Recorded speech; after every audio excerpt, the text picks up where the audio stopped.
Welcome my YouTube channel MS teaching centre. मैं MS sir. मैं यहाँ चैप्टर 2 मैथ की क्लास 10 का चैप्टर 2 बहुपद पढ़ा रहा हूँ, जिसमें मेरा पहला वीडियो पार्ट 1 जो है उसमें हमने कांस्टेंट नंबर और वेरिएबल नंबर के साथ साथ पद यानी टर्म के बारे में भी थोड़ा सा जिक्र किया। अब हम लोग यहाँ पे टर्म को आगे बढ़ाएंगे, यानी मैं एक बार फिर से थोड़ा सा पिछले पार्ट 1 का जो पढ़ाया है उसको लिखते हुए हम लोग टर्म के बारे में जानकारी लेते हुए उसके गुण के बारे में जानेंगे। तो चलिए हम लोग शुरू करते हैं। हम लोग ने जाना कि ये बहुपद जो है ये एक तरह से बीजीय व्यंजन जो है हम लोग का अलजेब्रिक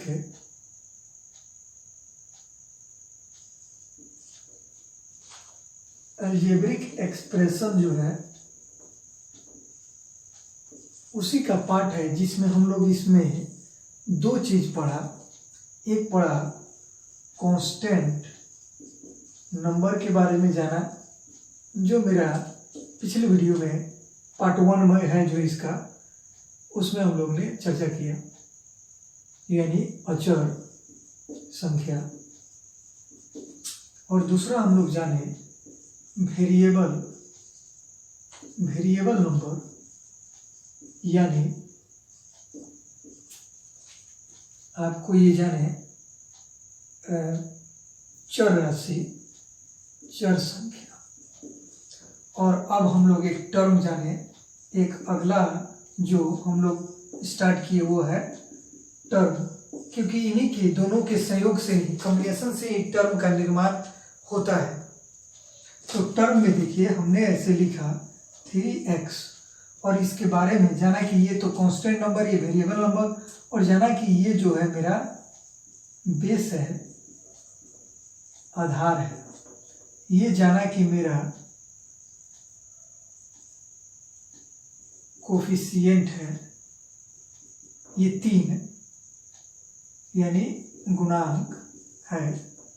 और यहाँ पे एक छुपा रहता है, नहीं कोई पावर हो तो एक छुपा रहता है, ये मेरा ये पावर है, या इसी को हम लोग डिग्री या घातांक बोलते हैं। अब इसके बारे में हम लोग और जिक्र करते हैं थोड़ा डिटेल से। जैसे मैं एक एग्जांपल दिया, मैंने एक एग्जांपल लिखा x केवल लिखा, तो मैं आपसे पूछूं कि इसके बारे में आप बताइए, इसमें गुणांक क्या है, आप इसमें बताइए। दूसरा चीज इसमें बताइए कि इसमें आधार क्या है, यानी बेस क्या है। फिर आप बताइए तीसरा कि इसमें घातांक क्या है इस x में। तो x ये मेरा आधार हो जाएगा, यानी आधार x है। नहीं कुछ है तो यहाँ पे एक छुपा रहता है, प्लस में एक छुपा हुआ है, यानी प्लस लिखो या छोड़ दो, ये मेरा गुणांक हो गया। और नहीं कुछ है तो यहाँ पर एक पावर छुपा रहता है, तो घातांक जो है मेरा 1 हो गया। उसी प्रकार अगर मैं यहाँ पर लिखूँ -1/2 x के पावर 5, तो मैं पूछूं कि गुणांक क्या है, तो मेरा -1/2 है गुणांक। आधार क्या है, तो आधार मेरा x, और पावर क्या है, घातांक क्या है इसमें, तो 5 है। उसी तरह अगर मैं यहाँ लिखूँ √2 y के पावर -10, y के पावर -10, तो अगर मैं इसमें पूछूं कि मेरा गुणांक क्या है, तो √2 है। अगर मैं पूछूं आधार क्या है, तो y है, और पावर क्या है, तो -10 है। तो इस तरह से हम लोग जान गए किसी भी टर्म जो होता है उसके बारे में। फिर भी टर्म दो तरह के होते हैं, एक होता है लाइक टर्म, एक होता है अनलाइक टर्म। एक उचित पद होता है, एक अनुचित पद होता है। तो उसके बारे में हम लोग अब जानकारी लेते हैं।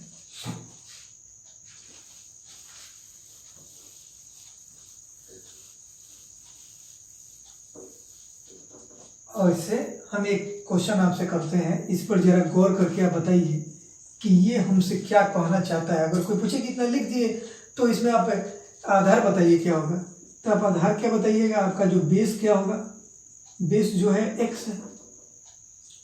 आपका गुणांक क्या है, गुणांक यानी कोफिशिएंट क्या है, कोफिशिएंट क्या है आपका, तो 3 है, प्लस में है, माइनस रहता तो माइनस लिखते। अगर इसमें आपका घातांक क्या है यानी पावर या डिग्री क्या है, तो 2 है।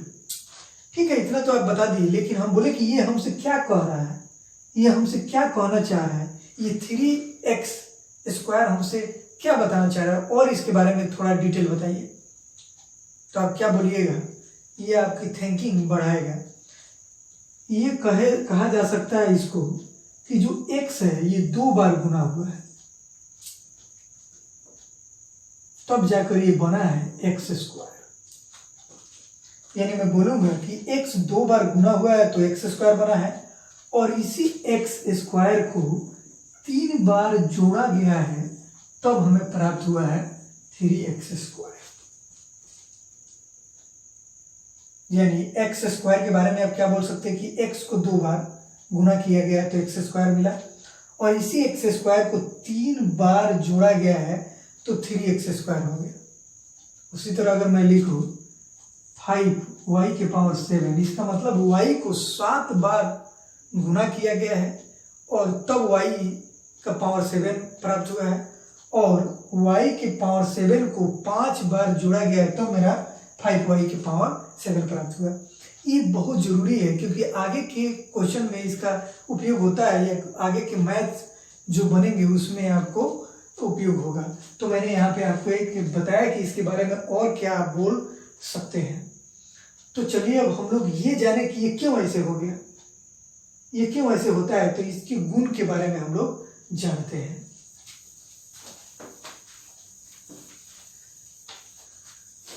उससे पहले हम लोग पद को बोले कि 2 प्रकार के होता है। पद का जो होता है ये 2 प्रकार के होता है। पहला ये होता है आपको लाइक टर्म, आपका होता है लाइक टर्म यानी उचित पद। उचित पद के बारे में अब हम लोग जानते हैं। 2 तरह का होता है, एक होता है पहला हमारा उचित पद। ये क्या होता है, ये कहता है कि दोनों सेम होने चाहिए। क्या सेम होना चाहिए, कोफिशिएंट नहीं, गुणांक सेम नहीं होना चाहिए। गुणांक कुछ भी हो सकता है, -5 +3 आपका 7। ये कहता है कि लाइक टर्म वही होगा जिसका बेस सेम हो। बेस सेम हो गया, इसका बेस x है, इसका भी बेस x है, इसका बेस x है। 2 कंडीशन कहता है कि कोफिशिएंट कुछ भी रहे, गुणांक कुछ भी रहे, उससे हमको कोई लेना देना नहीं है, बेस सेम होना चाहिए। और फिर एक और कंडीशन लगाता है, बेस के साथ साथ उसका पावर भी सेम होना चाहिए।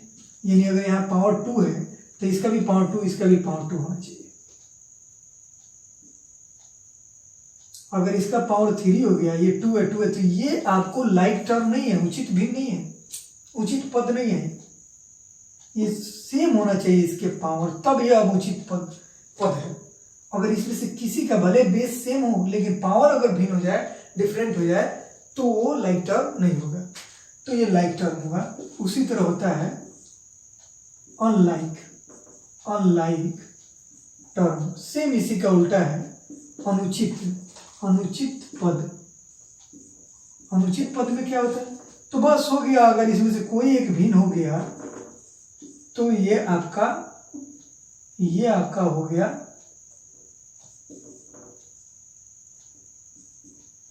कोई एक इसमें से भिन्न हो गया तो ये आपका जो हो गया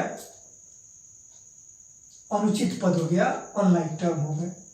तो इस तरह से आपको कंसेप्ट, अगर मैं यहाँ पे 2 लिख दूं और तीनों के बारे में पूछ रहा हूँ तो ये अनलाइक टर्म है, इसको जोड़ दूं, ये दोनों के बारे में पूछ रहा हूँ तो ये दोनों जो है लाइक टर्म हो जाएंगे। लेकिन तीनों को अगर लेकर पूछ रहे हैं तो ये अनलाइक टर्म हो गया, ये आपका लाइक टर्म है। तो इसमें से जितना पद दिया रहे उसमें से कोई एक का पावर और बेस डिफरेंट हो जाएगा दोनों कंडीशन सेम होना चाहिए, पावर भी और बेस भी। कोफिशिएंट से कोई लेना देना नहीं है, उसका कोफिशिएंट गुणांक कोई भी कुछ भी हो सकता है, लेकिन पावर और बेस यानी आधार और आपका घातांक सेम होना चाहिए, तब वो होगा लाइक टर्म। अगर नहीं ऐसा होता है तो वो अनलाइक टर्म होता है। तो अब हम लोग लाइक टर्म और लाइक टर्म और फिर उसमें कोफिशिएंट गुणांक और आपका बेस के बारे में जान गए। अब आगे हम नेक्स्ट पार्ट 3 में जानेंगे इसके गुण के बारे में। Thank you.